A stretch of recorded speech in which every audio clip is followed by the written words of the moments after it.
My audience.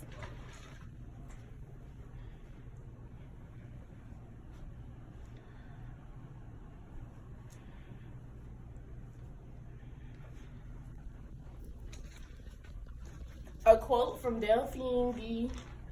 Gennari reads, "Instinct is the nose of the mind." For years, physicians have been using smell to detect illnesses in patients. In ancient Greece, they believed scents emitted from the human body that can often signal information about a person's mental and physical state. The human body emits a wide array of odors, but they may vary with your age, diet, hygiene, and sex. Nowadays, new research is suggesting that odor can be used to detect Parkinson's disease. For those of you who do not know what Parkinson's disease is, it is a central nervous system disorder that affects the muscles in your bones, stiffness, and a loss of balance.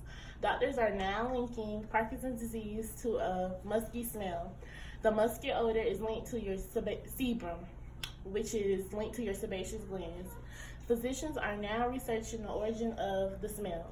The origin of the smell is in high areas of your forehead and your upper back. To finalize my summary of this article, physicians have produced a device called electronic nose. The electronic nose stimulates cancer and Parkinson's disease. But while reading this article, I have noticed some examples, facts, and testimonies. For those of you who don't know what facts are statements that are that are verified as true or false statements, and it supports an independent observation. The author of this article uses facts when he states an experiment that was published in 1776 pertaining to diabetes. When a patient whose urine, when they had diabetes, their urine looked as sweet as Kool-Aid or sugar. Examples of an example. An example is a verbal illustration. One way an example was used in this article was when they illustrated how electronic nose would be used,